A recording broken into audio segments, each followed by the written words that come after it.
biso ba bibonsono tozala na likia po kozala ebonsono ezali kozala na kokoso ya maboko te, ezali kozala na kokoso ya makolo te, ezali pe kozala na kokoso ya miso te. Kasi tango totali kotanga ba kokoso, okoki kozala na kokoso na makolo, na miso,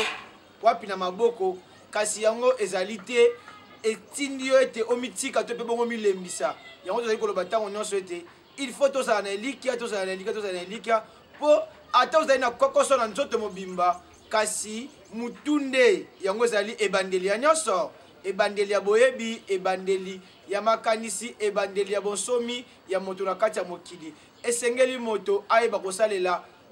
bongo na ye wapi wana nde kopesa ye balolenge ebele, nde kopesa yo lolenge wapi oyo kosunga yo po epesa makanisi ya malamu oyo wapi koki kosala ete esunga yo po okokisa na kati ya bomoi na yo. Bandeko balandi ya Vuvum Télévision mbote na bino bipai biso bozali toyebi ete émission handicapé eyaka okati ya mabota na biso bibonsono wapi wana eyaka na tina ena ya kopesa biso makanisi ya malamu, ya tina ena ya kopesa biso bokasi pamba te tobotamaki na kati ya mokili toyebaki te ke tokozala na bakokoso, kasi ntango tokutani na bakokoso na kati na bomoi toyei kokuta nde wapi wana kolingisa na biso ete toyeba kokota na makanisi ya komisalisa ya komisunga biso moko nano ete kokoso oyo elati biso na nzoto ezala te ekanga biso te lokola eloko oyo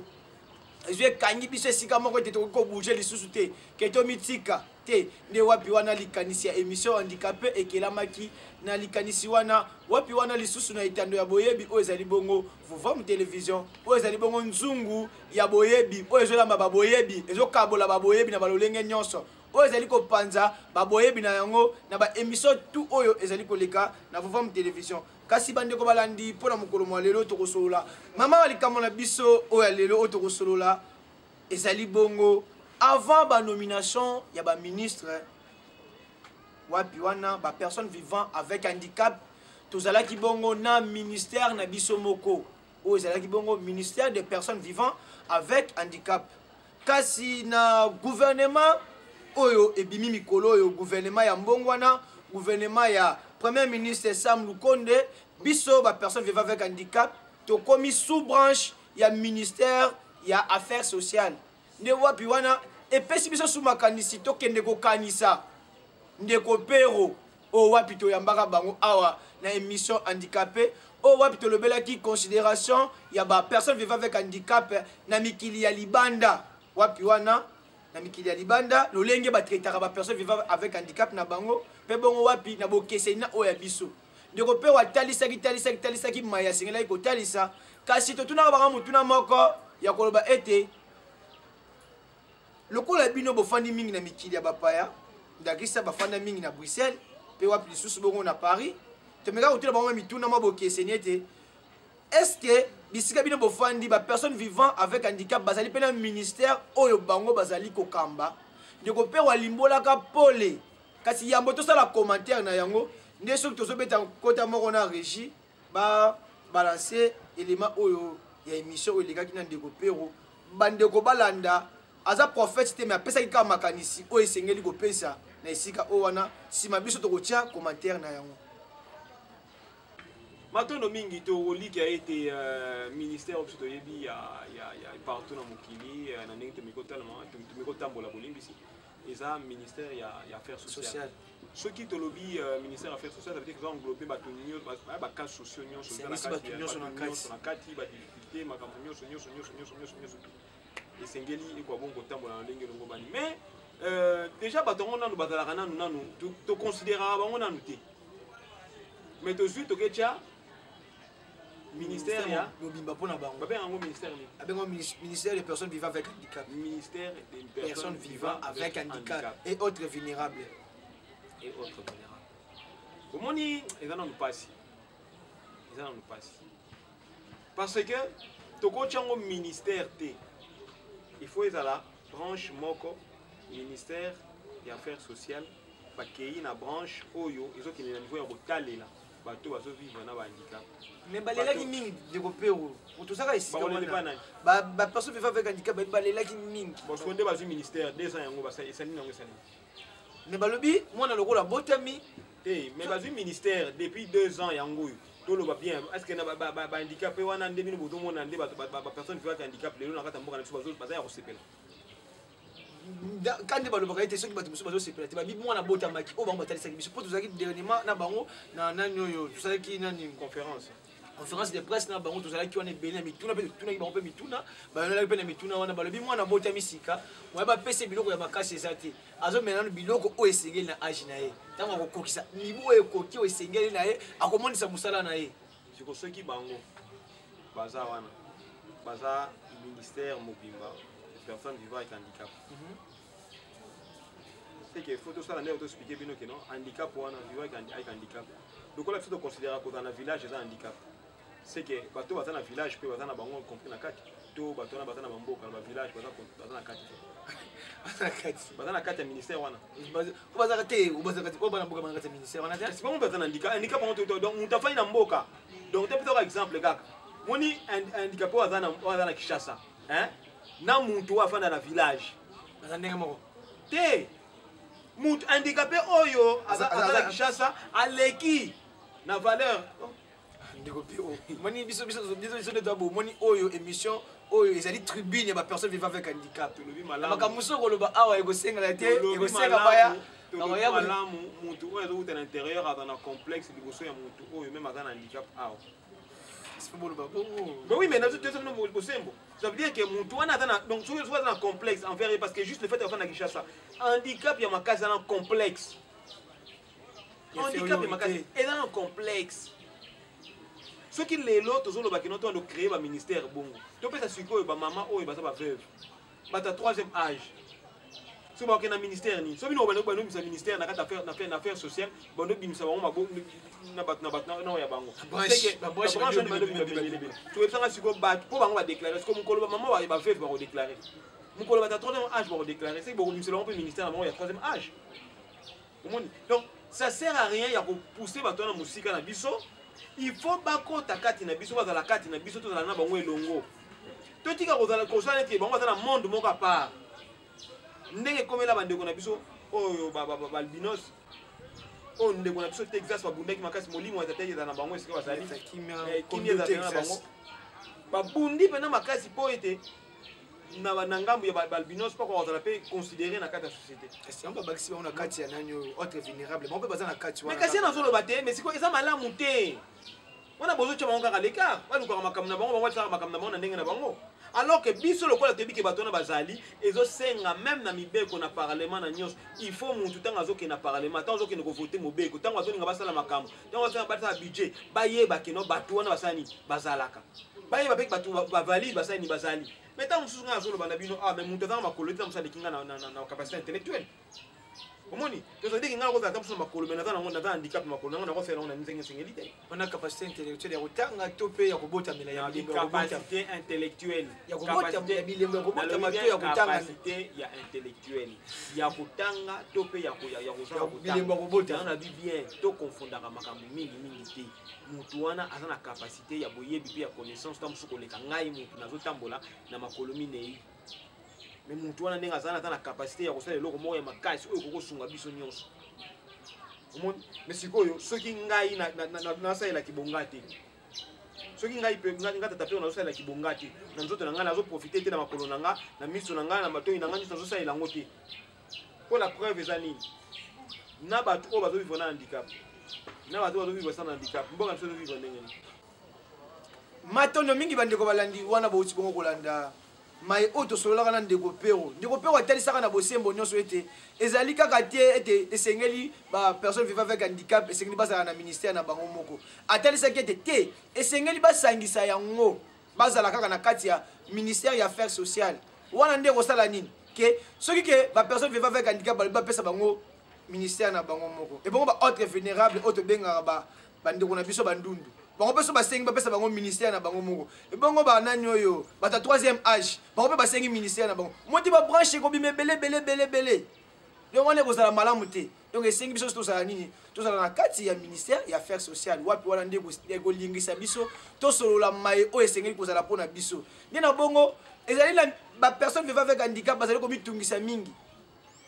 komituna mituna mingi mituna bomitunaka ntango nyonso ekozala malamu mpenza na kati ya mituna bomitunaka boyaka nde mingi awa koya kolobela yango na émission handicapé awa wapi na Vuvam télévision ekoyamba bino na bisika biso bozali pamba te totalisaka bino ete oyo ezali tribune ya bapersone vivant avec handicap oyo wapi bokobanda koya kopesa makanisi lolenge esengeli kotambolela nini oyo esengeli tozala nini oyo esengeli ete biso bapersone vivant avec handicap tokabo kosalela yango na lolenge esengeli nde na bongo tokomona ete tokolakisa bino mai oyo esengeli na émission oyo kasi yambo ya maso tokokende nano na komituna mutuna pamba te émission tozosala lelo ezali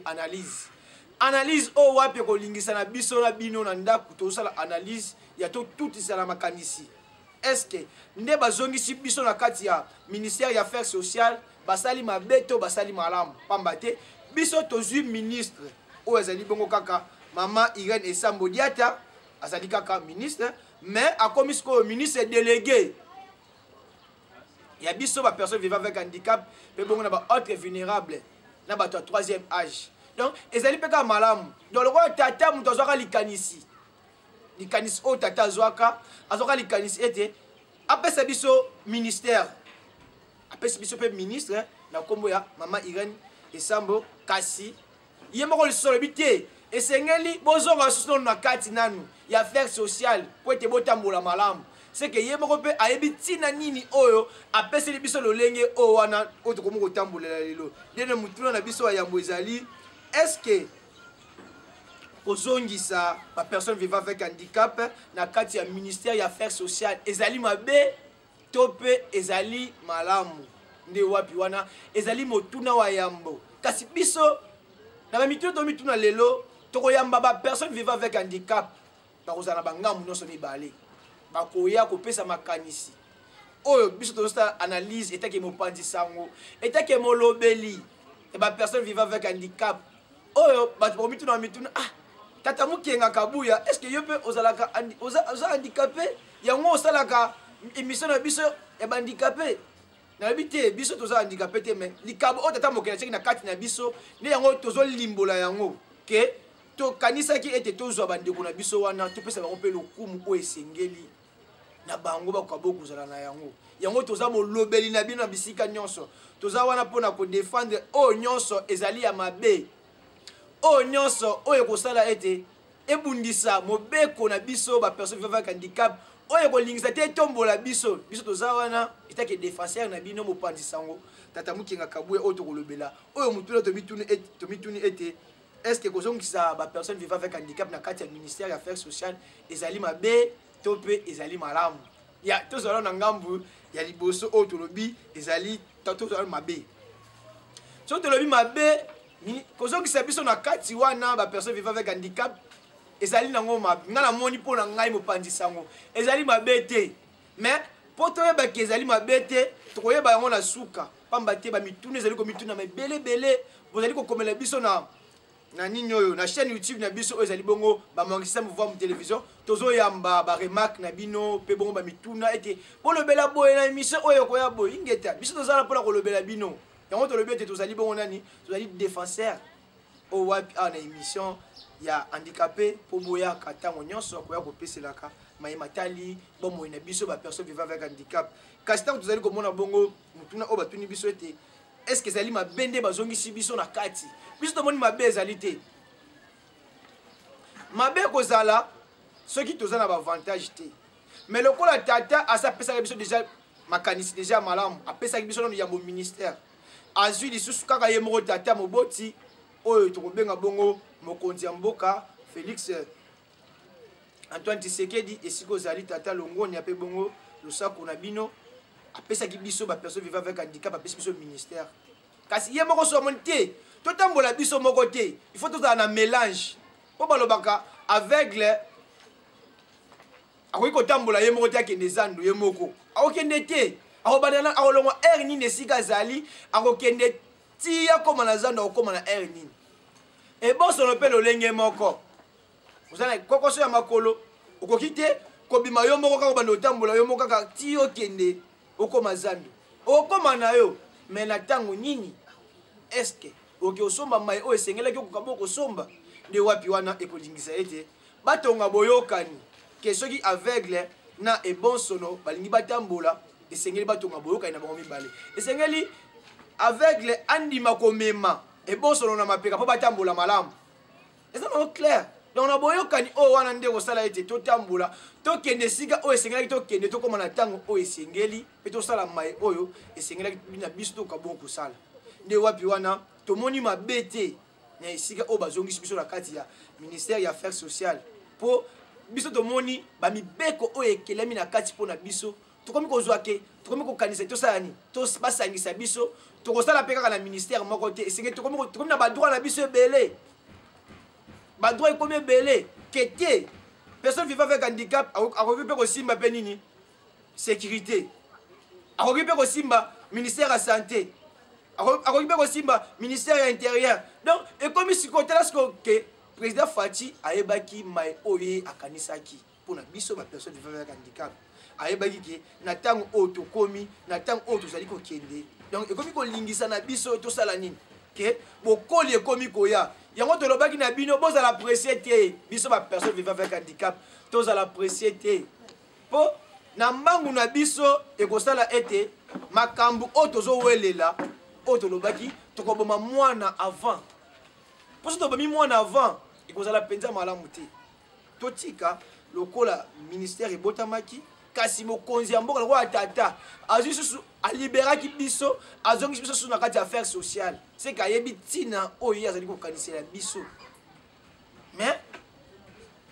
ya motu oyo ezali kaka ete toza kaka na molobeli na biso délégué na biso azali mama Irene Esambo Diata aza kaka délégué ministre délégué na biso azali ntango nyonso mibeko ya mabeko kweya na ngambu na biso oyo azali kobunda po ete biso bapersone vivant avec handicap tomona mpenza pole na kati na biso toke siko na ngambu ya malamu oyo tozosangisaka nyonso mibale na esika moko tozosala balance ya nyonso mibale na esika moko mpona malamu ezali mpenza malamu mingi mpona na kati na biso bapersone vivant avec handicap mpo koloba oyo tobandaki koloba liboso ya kobatama ebota misisa nango emonana tosala baconférence de presse oyo eleka na forme télévision tosala bamakambo ebele oyo bozomona ntango tozotambola toyeba misala bandikape basalaka kosengasenga na banzela ezali malamu to ezali mabe eza na image moko oyo eza oyo bokolanda yango na yambo ti tokóma na suka ya émission na biso bokolanda image wana oyo wapi na Congo ya ngambo oyo bandeko na biso babengaka Congo biso tobengaka na kombo ya Congo foi Brazzaville oyo wapi bazokabola biloko epa bapersone vivant avec handicap bazopesa bango bavelo tricycle babeki bazopesa bango mai oyo esengeli na bandeko na biso bandundu bazalaki wana baveugle bazalaki wana baveugle bazwi bakane bandeko donc bakaboli biloko na bakisi oyo ekosunga bandeko na biso bandundu bazwi bakisi oyo ekosunga bango ete mpo bakoka bongo kobatela loposo na bango malamu na bamoyi eloba Kondo Texas esika bozali molimo na bino ezala na kimia pamba te bino bobundelaka déjà bapersone vivant avec albinos bobundelaka bango déjà makasi déjà mpo bino botelemaka déjà ti bozongi na mokili ya molimo bobundaka kaka ete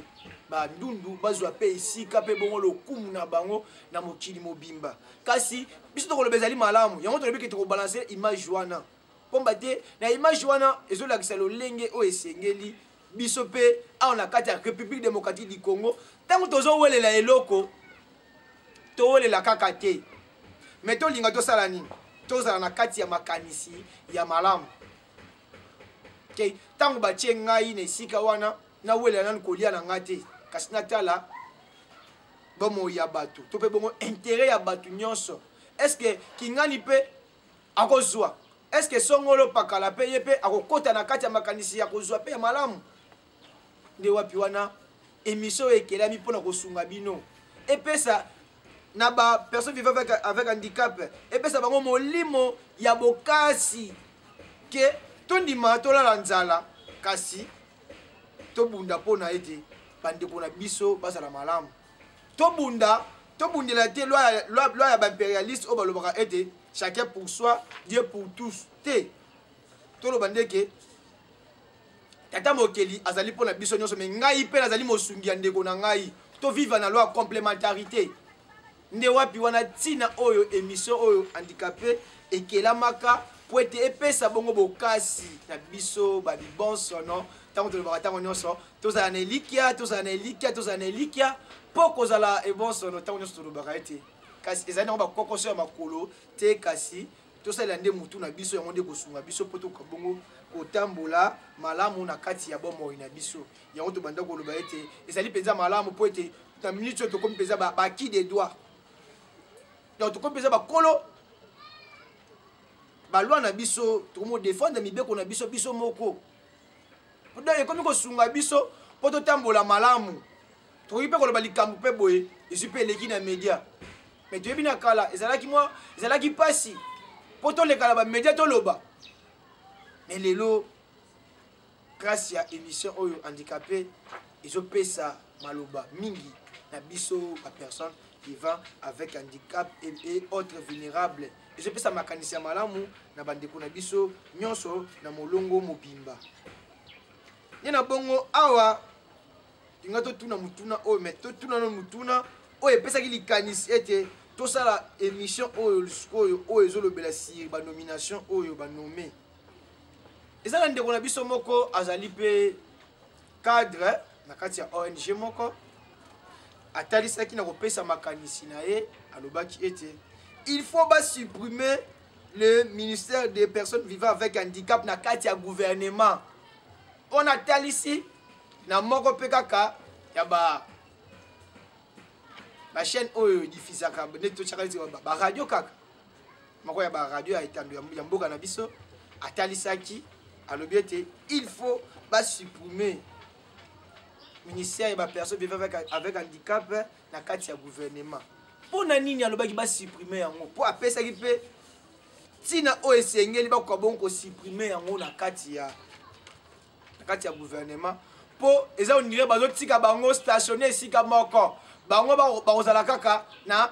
esika moko kaka donc bango bakozala na chambre moko donc bachambre mosusu wana bango bakozala na ntina te ya kozala kokota na bachambre wana na maya alobaki ezali na lopoto tokomeka kotangela bino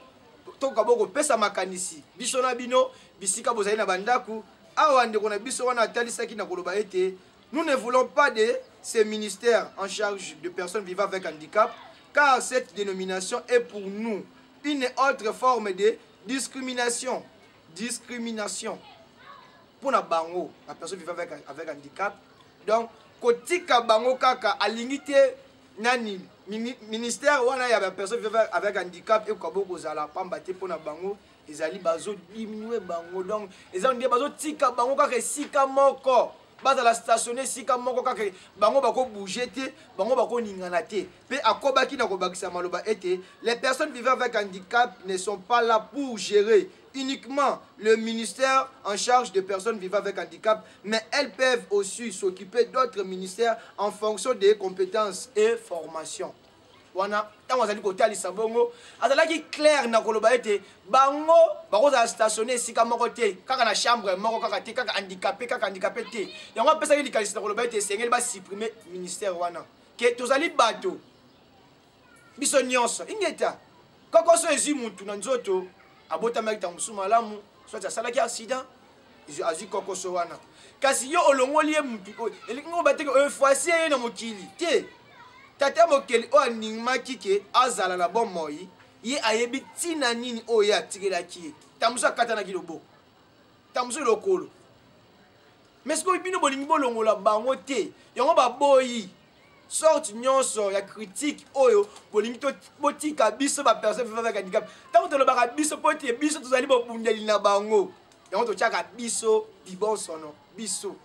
seke toza wana mpo todefendre mibeko na biso bapersone vivant avec handicap yango toyebi na émission oyo tosali oyo tokoyambela bino bainvité oyo bakozala neti basurprise bakoya baroya baya kotalisa babiangami na biso baroya kopesa bango mpe bapesa makanisi na bango kasi biso tolobaki tozosala analyse eteke mopanzi sango kolandela bososoli na biso ndenge tozali kososola mayango na lolenge oyo ezali kolekela mpo tomoni ete esprit ya révolution ekomi kokota makasi na kati ya bapersone vivant avec handicap mpo na koloba kopesa kaka likanisi ndeko abimisi awa donc eza clair mpe asukaki wana te alobaki ete il faut banommer bapersone vivant avec handicap na baministère mosusu lokola ministère ya intérieur ya sécurité ya santé mpe bongo environnement ti bazosenga bongo baza capable bayebi ke te nde toza capable ya kosala eza te bostationne biso kaka esika moko mutuka tokende biso tikali kaka esika moko eza malamu te bosunga biso toza batu toza bandeko na bino tokanaka te tozwa bakokoso oyo tokanaka te tokweyela makama oyo kasi lokola tokwei na makama oyo na bomoi na biso kasi elingi loba teke bolongoli biso toza batu te po ete baposa tu azalaka na yango biso mpe bibonsono tozalaka na yango biso mpe bapersone non handicap mpe tozalaka na baposa wana nyonso ya kolia ya komela ya kosolola na bandeko ya kopesa na makanisi na kati ya libota tozalaka na baposa wana kasi mpo na nini bino bolingi bolongola biso na badroit na biso ezosengela biso ete tokoka bongo kozala na yango ndeko wana atalisaki topesi ye mbote mingi esika azali ndeko yango pamba te akotaki na likanisi ya kotombola biso bapersone vivant avec handicap na kopesa biso lolenge oyo esengeli na biso ya kosunga biso tokoka bongo kokende liboso pamba te soki bozotika biso kaka na kati ya ministère ya bapersone vivant avec handicap eza ondire ke bozo écarte biso me baministère eza ebele baministère eza ebele bokoki kopanzapanza biso tozala tosunga bandeko bisika bazali mpo na nini te totombola yango tolakaki bino te video ezali elilingi ezali oyo bakotiela biso bokomona yango lolenge ezali mpo esunga eza te kati bapromese elekaka mpe ebele te te nga mpe bona kosala te tolingaka ntango tozoloba boye toweleliki te biso mpe tozwa ntango tokomi esika yango toyebi ete te ntango nakomi esika wana bandeko na nga bazalaki na pasi bandeko na nga kote natiki libota na biso tozali na pasi ntango nga nazwi esenge nayeba kokanisa mpona baoyo batikali na nsima na biso bakolia nini bakosalela nini bakotambola ndenge nini nde na bongo ntango tozowelela mpo na gouvernement oyo ekoti ya premier ministre Sam Lukonde ekosunga mpe biso bapersone vivant avec handicap mpo alingi koyoka mingi esika mpasi ya bana mboka ezali mpona kotia makanisi ya malamu tolobaka ntango nyonso ete babunisaka bokonzi te mpo soki obundisi bokonzi seke yo mpe lobi kozala bokonzi soki obundisa bokonzi mpona nini babundisaka bokonzi te bokonzi basungaka ye nde na bongo tosunga mama Irene Sambo Diata ye mpe akomema biso na esika oyo esengeli mpo ezali ntango abotamaka te esika oyo azali kasi akomi esika wana biso mpe lobi mpe kosungama ekosengela na biso bayo tozali na se tokomata mpe tokokóma na esika oyo ye azali na bongo tokoloba o mutuna oyo ekolanda esengelaki totuna yango yambo mutuna oyo tokotaki bongo kolimbola oyo ya il faut supprimer le ministère des personnes vivant avec handicap na kati ya gouvernement tuna kasi yango wapi tolongolaki nano yango toloba nani oyo mpo ndeko wana ntango misaki likanisi oyo wana mutu mosu okoki koyamba ngo na ndenge ya mabe ayambi yango alobi balongola lisusu biso lisusu yango tozosenga na bakonzi na biso ntango nyonso toyebaka kosalaka mibeko to mpe bongo na bankota oyo mutu nyonso esika azali ayeba kolimbola yango na lolenge esengeli ekosengela malamu mingi makambo mingi tosalelaka mingi na bankota na biso ya lingala na Kikongo Chiluba Swahili ekolingisa esunga ete ata petit peuple yamoni biso toponaki tosala émission ya bapersone vivant avec handicap mpo bango mingi bato balingaka bango te kasi na émission oyo toyebi ete uta tobanda na ti esika tokomeli mwa considération ekoti na kati ya mabota moi considération ekoti na kati ya famille donc bolingi ya bandeko wana ekota ate ndeko moko tabenganga biso tata matondo mingi longo na mingi tondo négligé bandeko na biso to bano kanisa mingi maladie wana polio yango nde ezali maladie oyo eza contagieuse ezobangisa biso kopusa na pembeni ya bandeko na biso babiboso non mais ntango yo olimbolaka yango opesaka mpe otalisaka bavideo esengeli ete bukabuka ezalaka contaminé te donc eza contagieuse te okozala ofandi te oza na ndeko no aza handicapé ezwa yo tolimbola yango awa donc epesa mwa boyokani na kati ya bamabota pamba te émission ekelamaka na likanisi wana ya kosangisa mikili mibale oyo bandeko toza bandeko me tozoyokana te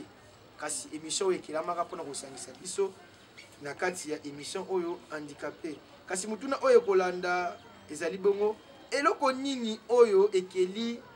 libala wana mpona ezonga ntango tolobi eloko nini ekeli mpo ete libala wana ekoka bongo kozonga kasi mpe eza mpe na eloko oyo mpe ekelaki libala wana mpe ekoka bongo kokabwana mais eloko nini esali ke ekoka bongo suki kozonga oyo tokoyeba ezali nanu nini oyo tokoyeba ezali ntango tolobaka ntango nyonso ete ntango libala ezalaki nini mpe esalaki ete bakoka bongo kokabola biso babimisa biso libanda nini oyo mpe esali ke bazongisa biso su na kati nde wapi wana yango tokoloba ete eloko nini oyo ekeli libala wana ekoka bongo kozonga tata lokola ayebaka nini oyo asalaka ntango azwi biso abimisaki biso libanda ezalaki mpo asala nini apesa biso lolenge ya malamu apesa biso alakisa biso lolenge nini ya kotambola ntango tobimi libanda biso bibonso no banso toyebi makambo tosalaki soki tosalaki makambo ya malamu wana biso moko toyebi soki tosalaki makambo ya mabe biso moko toyebi ntango nyonso tobetaka si ete toyebi ete lokola tozwi ministère tolinga tosunga yango mpo ekende bongo liboso totika kosengasenga na banzela totika kosilikela bandeko na biso ntango nyonso totika kozala na bakanda oyo tobandokaliseke batika biso oyo babosana biso soka nde babosana na bango biso te tozali kaka na kati ya mokili oyo bato bazali kasi eloko ekeli libala wana ezonga ezali nini ezali etamboleli na biso totambolaki soki totambolaki mabe wana biso moko toyebi me biso tokoliki ete totambolaki malamu lokola tomérite mama ministre Irene Sambo azali kaka na ebonga na ye makomi ministre esko délégué na biso c'est tout ça kana molobeli na biso wana tokende te kolobaka ete te mokonzi ya mboka te mpe tata na esika wana osalaki mabe o te tata na esika wana omemi ozongisi biso su na kati ndenge nini ondi ozongisi biso na bowumbu ya ebandeli te azongisi biso na bowumbu ya ebandeli te ayebi ke abimisaki biso libanda mpo tocomprendre na bamboka nyonso ndeko mpe alobaki yango na bamboka nyonso bato wana tu bazalaka na kati ya ministère ya affaires sociales biso tu bibonsono bandeko na biso bato ya 3e âge bandeko nyonso oyo wana tozalaka na kati ya ministère ya affaires sociales mais soki balobi bande okabola biso boye ekokoma ete moto na moto lokola mwana asengaka indépendance na kati ya libumu na ye moto tu akobandaka kosenga yango ando osenga yango te biso mpe tobima libanda bapesa biso mpe ministère na biso moko yango esengaki mokonzi ya mboka lokola azali moto ya mayele moto ya bwania esengaki ete akoka bongo kozongisa biso na kati mpo totambola malamu mais atiki biso kaka sous branche tozala kaka wana topesaka totalisaka baposa na biso tozala na ministre oyo abande kopesa baposa na biso mpo ekomaka mbangu nde eboti su likanisi ete esengeli balongola kombo wana handicapé wana esengeli elongwa mpo tozali bazodiminue biso bazokomisa biso bato ya mikie te tozali bato lokola bato nyonso seke esengeli balongola yango wana biso tokoponana na biso tokoki kopesa ye mpe raison azali na raison mpo kotia kaka mo wana handicapé na kati wana ezozongisa biso nsima makasi ezobimisa biso bato ya mike ezodiminue biso ezosala malamu te nde nga nakopesa ye raison nakopesa ye raison mpo ezosala ndenge nini ke ntango bazotia kaka handicap donc ekomi ondire donc eza ndire ekomi ondire eloko moko boye ekangi ngai so ndinga sala likambo boye te yaza na handicap moko boye ya loboko Oh, tu ne bakali kamu bo te zokande biso awa na kati ya biso handicapé tant nous solo ba ete biso ba bibonso no to sa ila bongo mutu na biso isika wapi e bandeli ya boyebi bomoni bonsomi koti na kati na biso ba personne vivant avec handicap et koti to komi ko bundila mibeko na biso po to na mama délégué na biso azali kuna sikoyo awa to komi seke libala wana ezali penza malamu o tozongi na kati ya ministère na biso tokoka bongo kopesa makanisi tokoka bongo kokokisa sikoke po mbala ya nsima tokoka teba bongo na kosala nini teba bongo na kobalana na lolenge ezali kosengela na biso po ete ntango okwei balobaka ete motu oyo akwei na nzete ya mbila na ntongo apesi baye batikali mayele nde wapi wana epesi mayele na biso baye tokoya na nsima po ete ntango ye akweyaki ntango toye tokuti nzete wana tomoni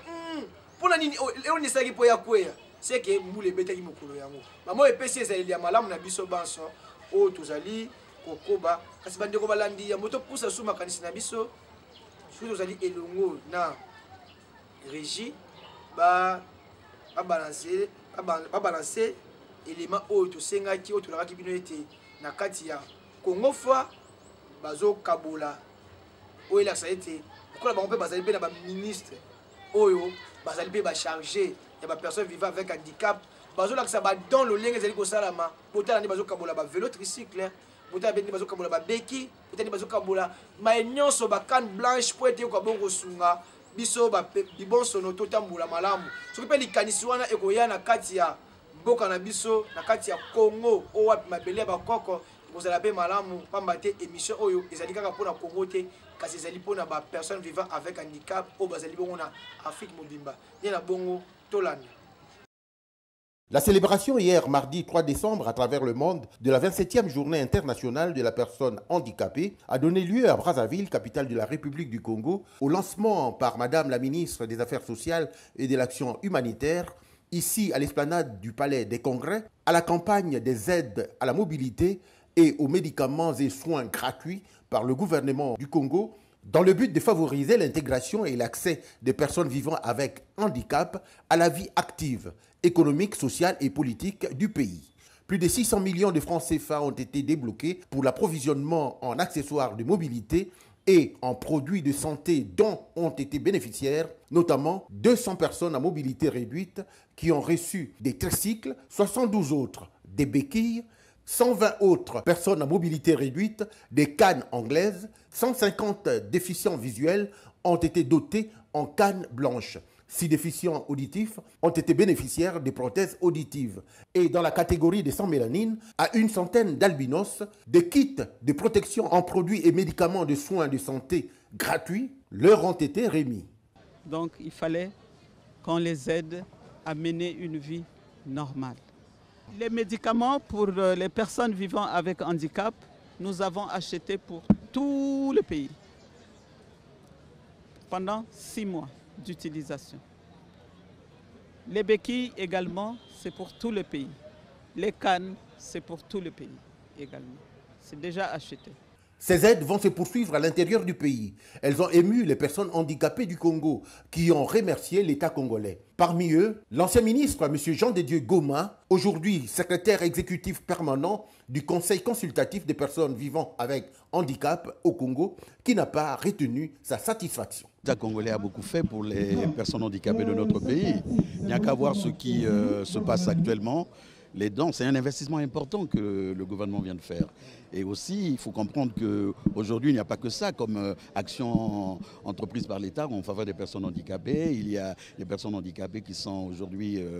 fonctionnaires grâce à l'État congolais. Mais il y a aussi, il faut se dire que quand nous avons des institutions aujourd'hui, une institution constitutionnelle au niveau de notre pays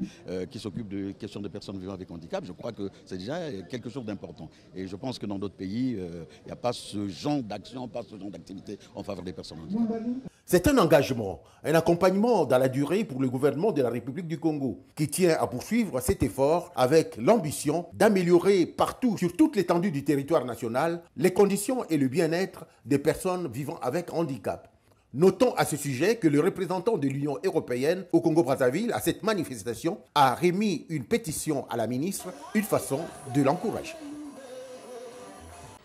Matono mingi bandeko balandi wana ewuti bongo bino kolanda lolenge wapi bazali ko kabolela.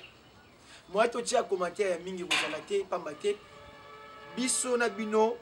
botali yango na baitando na bino. Tebisaka bino tango nyonso ete émission oyo eyeko luka bolamu ya ba personnes vivant avec handicap. Eyeko pesa biso raison esika oyo to bandeki kozanga raison. Eyeko komisa biso pe na égalité ya ba force. Qui était to vivre dans la loi de complémentarité ni yango ko sunga biso to ka boko tambola malamu banso bo moni bolandi lolengi bazali ko kabola pe to ebiete biso to koloba su mingi te po ba nkota o ba lobby ezali nkota o to ebi nkota ya li français o nkota o ba tunyoso bazali ko yoka pe biso pe bandeko na bino to ebiete to miko limbola bino mo mukena lingala bozima bo sosoliete likanisi wana elata pe gouvernement na biso elata pe ministère na biso lokola to komi na kati ya ministère o wapi ya affaires sociales tozongi kuna me babimiseli biso branche na biso poto lobaka tango nyonso tokenda bongo kopesaka baposa na biso tokeba mpe kotelemela mibeko na biso nde wapi wana bandeko balandi boyebi ete etando ezali ngonga lokola tango nyonso toyaka okati ya mabota na bino ba personnes vivant avec handicap koya kopesa mpe bongo na ba autres vulnérables koya kopesa makanisi ya malamu lolenge ne esengi tosalela me tolaki bino na émission oyo ete tokoyamba bandeko na biso bahandicapé bakoya kopesa makanisi na bango mpo oyo biso tolobeli ezali kolandela biso na analyse tosali kasi bango mpe bakoya kopesa makanisi banso toyebi ete etando eyingonga kasi tokoki kokabola na bino te sanke topesa matondo mingi na staff technique ya Vuvam Télévision oyo bazali ko bunda tango nyonso po te tobima bonzenga tozala pe na lolenge oyo bomoni biso kitoko na ba etando na bino wana tomoni bongo tata kwa kumaisha wapi wana ye mutasimba kibongo matalatala na kobenda biso lolenge bomoni biso lolenge tobimi kitoko pe bongo bonzenga pe bongo wapi na régie to pe bongo na montage nanu tomoni bongo ndeko timba les superlatifs absolus to kobosa na te cordon kivuya bisika bazali wapi bango bazali bongo coordonner biso wapi na staff technique ya Vuvam Télévision de bongo bandeko balandi ya Vuvam Télévision botikala na kimia tata mokeli elike ezali ete bokozapete pamba te na etando ya boyebi Vuvam Télévision oyo ezali bongo nzungu ya makambo eye kolamba ba émission ya kitoko oyo kozongisa baindo na kati ya kiboindo na bango nde biso na bino tokutani na elike ete mbala ya nsima na émission handicapé tokutana lisusu tika ete kimia tata mokeli ezala okati ya mabota na bino.